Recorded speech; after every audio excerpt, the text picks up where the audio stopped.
All right, how you guys doing? Thanks for all the views on the battery rebuild. I apologize for the sideways thing. I had to download an edit app because there's no longer an edit feature in YouTube, and it's been like 6 years since I've really posted anything on YouTube. The channel's just kind of gone by the wayside because I didn't really have much of a life. My existence for the last 6 years has been basically feeding the cows, feeding the chickens once a week, cleaning the chicken coop, and sitting on the farm. I mean, I do have some videos of a lot of that stuff, because at first it was pretty interesting, but it pretty quickly became just the monotony of it. About half an hour to an hour of work every day. About once a week I would have to go out and fix a fence or chase down an escaped cow because of a broken fence, and otherwise my life was pretty much just driving for Uber until COVID hit, and then delivering food until today, and staying on that farm.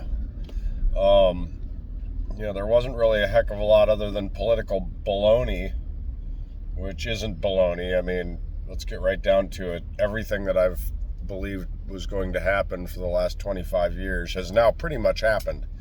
The only thing that hasn't happened is the complete and utter economic collapse of the United States, and that seems to be right on the cusp right now. I mean, we've had 5 banks go under in the last week and a half, and Janet Yellen seems to think that the only reason that people hate the IRS and getting audited is because there's not enough IRS people. Not enough people to harass us and steal all of our money. That's the reason that we don't like the IRS, is because they're not taking enough. Yeah, so anyway, the truth is that my landlord has changed up there. My landlord on the farm used to be the nicest guy. He was funny, he was interactive. Then about a year and a half ago, he had a bit of a health scare, and immediately after that health scare, the guy who ran his semi-truck, the guy who delivered all of his heavy equipment to different jobs around the state, crashed their truck. It wasn't his fault. A woman pulled out in front of them while they were flying down the highway with a dozer on the back, like a D8. No, it wasn't the D8. It was it was either a D4 or a D5. I don't remember which. But nobody was killed.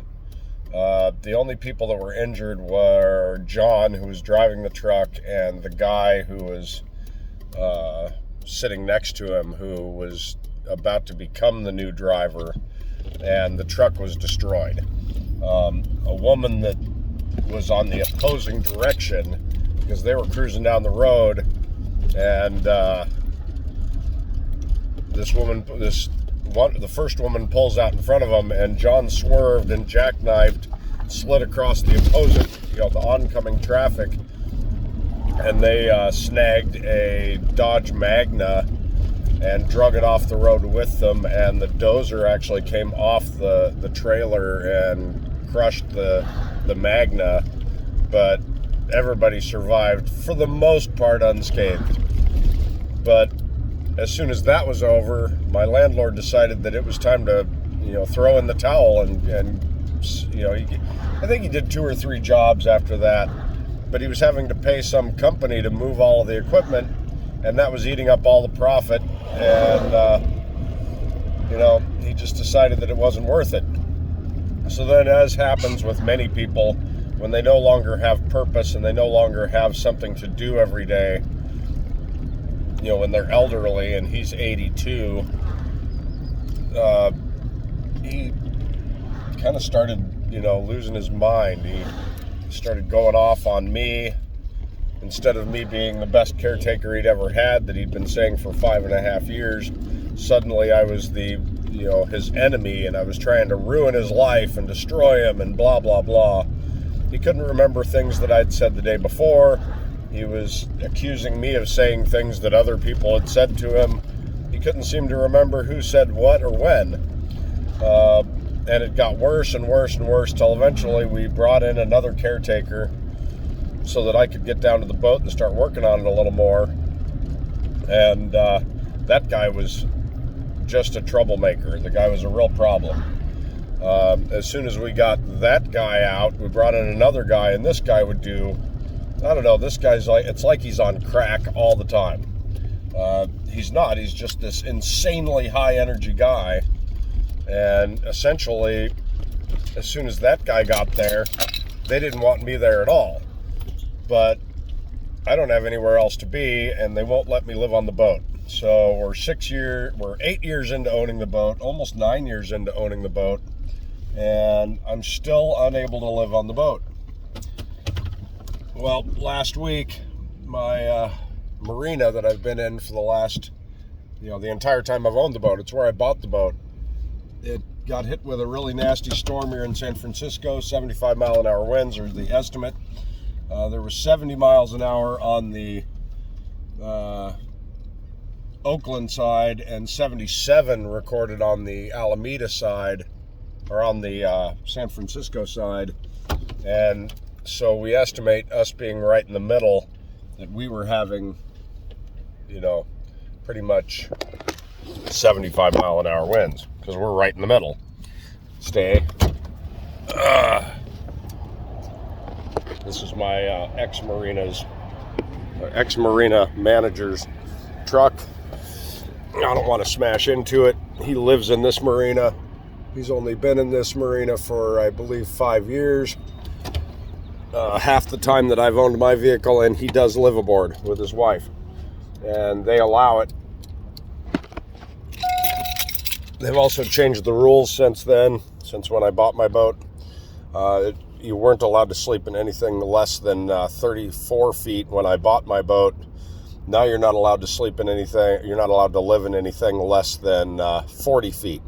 So basically California has become an elitist state where the only people that can live their life the way they want to and pursue happiness are the people who have the most money. You're allowed to sleep in the gutter, you're allowed to sleep on the street, you're allowed to sleep in front of somebody's house, you're allowed to crap on the sidewalk in front of their house, but you're not allowed to live in your boat.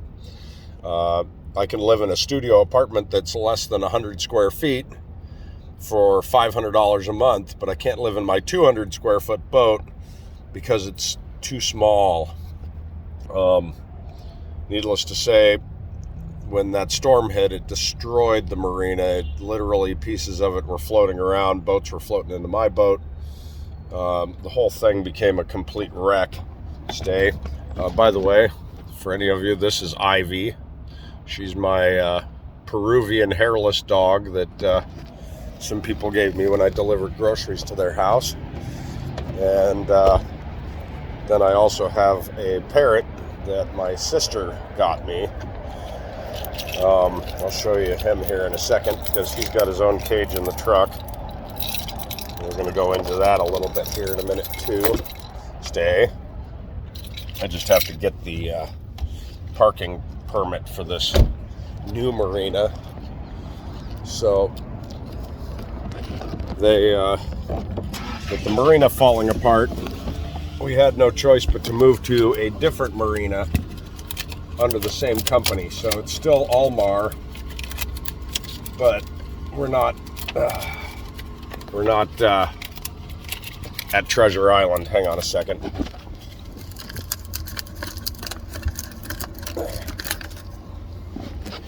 The parking permit that they make us, self-laminated with an extra inch of crap on it, and they hand cut the cutout. It's freaking garbage. It's such a pain in the ass to put on. So anyway, here is Angel. Angel, hey buddy. There he is. He's a bare-eyed cockatoo. And yes, he does have a cage in our Suburban. And I have done my Suburban up as an Overlander I have a twin bed, full-length twin bed in the back. I have a refrigerator right here, freezer. Ivy has a high chair because if she doesn't see out the window, she drools and throws up and blah blah blah in the car. She doesn't like being in the car at all. I have a 3-burner Coleman stove in the back, so if I want to cook while I'm camping, I can. And that was kind of the purpose, was to go camping. To be able to go camping on the side of the road. Todd just left. He had to move his boat over here yesterday, and I helped catch him. He should have said hi when he was pulling out of here, because he surely saw me. I mean, I heard his truck fire up. You heard it running. I would expect him to want to move his car over here. I don't think he knows how to get out of here either. He just turned left and he'd have to go right to get on the highway. But anyway, we are now sleeping. Well, last night we slept in a Walmart parking lot on the Oakland side because it costs $7 to cross the bridge. And I don't want to cross the bridge, then have to cross the bridge to come over here to drop the dog and the bird off in the morning, to then cross the bridge and pay another $7 to go to work in the morning. So, we're literally 9 years into this. I've paid some $35,000 in rent on the boat in the last 9 years, and that doesn't even include the roller furler that I bought, the mainsail that I bought, the navigation system that I bought, the transducer that I bought, the 2 12-volt freezers that are going into the boat, the 2 lithium iron phosphate batteries that I built that are going to be in the boat, the solar system that I've purchased to go into the boat, and one onto the Suburban, and this freezer, of course, but we're not counting that as boat stuff. I've literally got probably $20,000 worth of stuff that I've purchased for the boat, and yet I'm not allowed to live on the boat. Instead, I'm forced to live in my vehicle now in Oakland, of all frickin' places. It's last night I pulled into this little parking lot and other cars started pulling in, smashed windshields. One looked like it had been, at a carnival, getting hit with sledgehammer, dents in every panel, absolute wreck. And yet that's acceptable. That's something that, you can live in. The problem is that pretty much every person that's living in their car, homeless in this city, that's what they've got. They've got a car that's completely beaten and torn to shreds. Yesterday I went for my second week to church over in San Francisco. I went to, it's called City Life Church. And I really like that church. I like the people that are there. I like the pastors that are there. They really want to get people involved in, in their community service stuff, which I like. It's kind of similar to a Jesus sort of JC's kind of thing. So, that's kind of cool too. But I'm going to take the bird and the dog down to the boat. I'm going to get something for breakfast, make sure the dog and the bird and the cat all eat, because Grady's in the boat one way or the other. And then I'm going to go to work because I'm trying to make as much money as I can, as fast as I can. I need to haul out. I need to put the Max Prop propeller that I bought on the boat so that I can be mobile all the time, and paint the bottom and throw on a couple of zincs. Maybe replace my cutlass bearing. I won't know until I actually haul out if that needs to be done, but I probably will want to do it. And then the only thing I need to do is actually make the boat capable of sailing, and then, hopefully I can get the heck out of this hellhole, because that's what California is. It's a hellhole. People might want to tell you that California is some sort of great place, but that's back when it was a conservative state. Back when it actually promoted business and didn't try to destroy everybody that had a business. If anybody tells you that taxing corporations and rich more is going to help the economy, ask them who is it that pays the extra taxes. Because let's say that I'm selling you a TV and it costs me a certain amount to make that TV, and a certain amount to move that TV, and a certain amount to sell the TV to you, and storefront rent, or shipping or whatever. If you increase the taxes on it, who pays those taxes? Is it the corporation who's just making a tiny percentage off of it? Or are they going to transfer that extra tax fee onto the cost of the TV? Because that's what they do.